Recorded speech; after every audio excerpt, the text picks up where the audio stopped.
आज मैं कामाक्षी सिंह आपको सुनाऊंगी हरिशंकर परसाई का व्यंग वैष्णव की फिसलन। वैष्णव करोड़पति है, भगवान विष्णु का मंदिर जायदाद लगी है।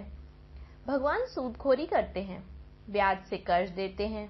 वैष्णव 2 घंटे भगवान विष्णु की पूजा करता है, फिर गादी तकिए वाली बैठक में आकर धर्म को धंधे से जोड़ता है। धर्म धंधे से जुड़ जाए, इसी को योग कहते हैं। कर्ज लेने वाले आते हैं, विष्णु भगवान का वह मुनीम हो जाता है। कर्ज देने वाले से दस्तावेज लिखवाता है, दस्तावेज लिख दी। रामलाल वल्द श्यामलाल ने भगवान विष्णु वल्द नामालूम को ऐसा, जो कि वैष्णव बहुत दिनों से विष्णु के पिता के नाम की तलाश में है, पर वह मिल नहीं रहा। मिल जाए तो वल्दियत ठीक हो जाए।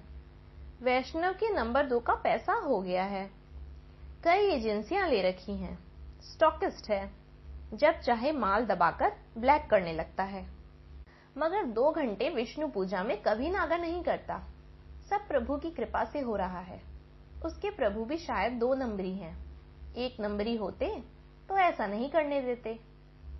वैष्णव सोचता है, अपार नंबर 2 का पैसा इकट्ठा हो गया है, इसका क्या किया जाए।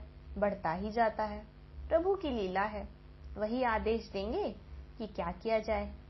वैष्णव एक दिन प्रभु की पूजा के बाद हाथ जोड़कर प्रार्थना करने लगा, प्रभु, आपके ही आशीर्वाद से मेरे पास इतना सारा 2 नंबर का धन इकट्ठा हो गया है।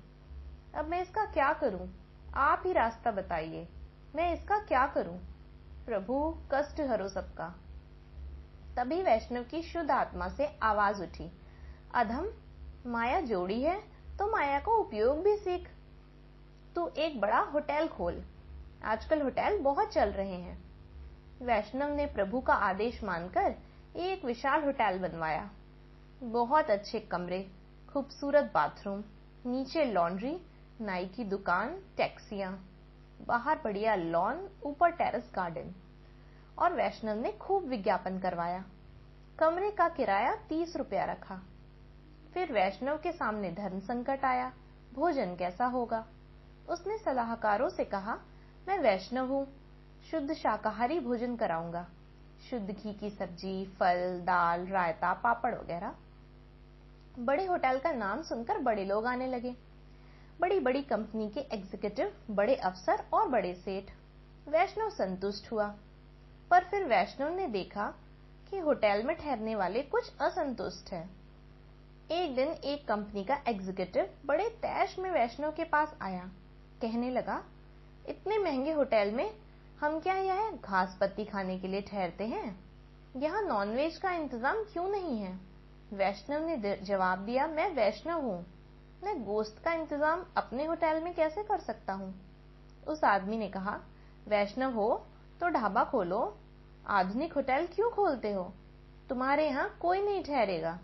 वैष्णव ने कहा, यह धर्म संकट की बात है, मैं प्रभु से पूछूंगा।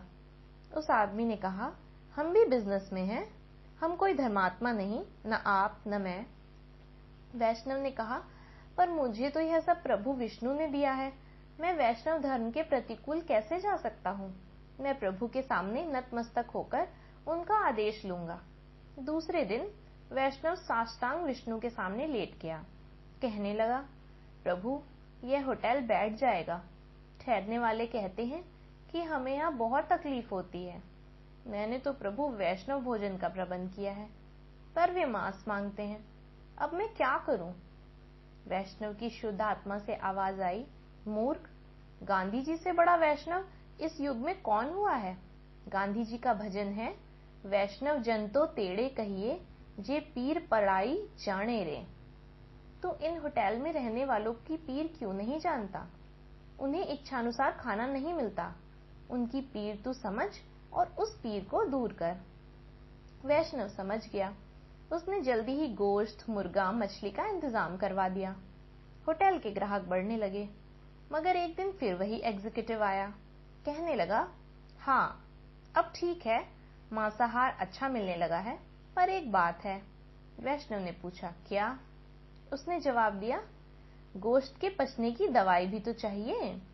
वैष्णव ने कहा, लवण भास्कर चूर्ण का इंतजाम करवा दूं? एग्जीक्यूटिव ने माथा ठोका। कहने लगा, आप कुछ नहीं समझते। मेरा मतलब है शराब। यहाँ बार खोलिए। वैष्णव सन्न रह गया। शराब यहाँ कैसे पी जाएगी? मैं प्रभु के चरणामृत का प्रबंध तो कर सकता हूँ, पर मदिरा, हे राम। दूसरे दिन वैष्णव ने फिर प्रभु से कहा, प्रभु वे लोग मदिरा मांगते हैं, मैं आपका भक्त मदिरा कैसे पिला सकता हूँ? वैष्णव की पवित्र आत्मा से आवाज आई, मूर्ख, तू क्या होटल बिठाना चाहता है? देवता सोमरस पीते थे, वही सोमरस यह मदिरा है। इसमें तेरा वैष्णव धर्म कहाँ भंग होता है?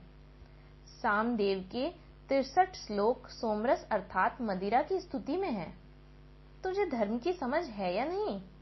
वैष्णव समझ गया। उसने होटल में बार खोल दिया। अब होटल ठाठ से चलने लगा। वैष्णव खुश था। फिर एक दिन एक आदमी आया। कहने लगा, अब होटल ठीक है, शराब भी है, गोश्त भी है, मगर मरा हुआ गोश्त है। हमें जिंदा गोश्त भी चाहिए। वैष्णव ने पूछा, यह जिंदा गोश्त कैसा होता है? उसने कहा, कैबरे, जिसमें औरत नंगी होकर नाचती हैं। वैष्णव ने कहा, अरे बाप रे। उस आदमी ने कहा, इसमें अरे बाप रे की क्या बात है? सब बड़े होटल में चलता है। यह शुरू कर दो तो कमरों का किराया बढ़ा सकते हो। वैष्णव ने कहा, मैं कट्टर वैष्णव हूँ, मैं प्रभु से पूछूंगा। दूसरे दिन फिर वैष्णव प्रभु के चरणों में था। कहने लगा, प्रभु वे लोग कहते हैं कि होटल में नाच भी होना चाहिए, आधा नंगा या पूरा नंगा। वैष्णव की शुद्ध आत्मा से आवाज आई, मूर्ख, कृष्ण अवतार में मैंने गोपियों को नचाया था, चीर हरण तक किया था, तुझे क्या संकोच है? प्रभु की आज्ञा से वैष्णव ने कैबरे भी चालू कर दिया। अब कमरे भरे रहते थे, शराब, गोश्त और कैबरे। वैष्णव बहुत खुश था। प्रभु की कृपा से होटल भरा रहता था। कुछ दिनों बाद एक ग्राहक ने बैरा से कहा, इधर कुछ और भी मिलता है? बैरा ने पूछा, और क्या साहब?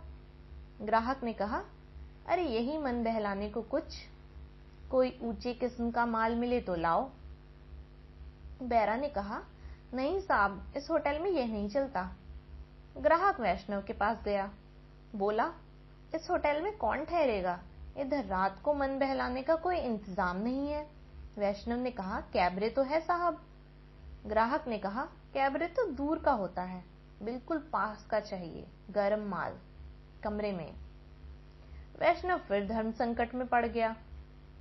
दूसरे दिन वैष्णव फिर प्रभु की सेवा में गया, प्रार्थना की, कृपा निधान।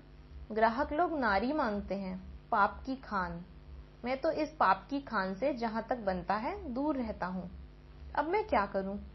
वैष्णव की शुद्ध आत्मा से आवाज आई, मूर्ख, यह तो प्रकृति और पुरुष का संयोग है, इसमें क्या पाप और पुण्य, चलने दे। वैष्णव ने बैरों से कहा, चुपचाप इंतजाम कर दिया करो, जरा पुलिस से बचकर। 25% भगवान की भेंट ले लिया करो। अब वैष्णव का होटल खूब चलने लगा, शराब, गोश्त, कैबरे और औरत। वैष्णव धर्म बराबर निभ रहा है, इधर यह भी चल रहा है। वैष्णव ने धर्म को धंधे से खूब जोड़ा है। धन्यवाद।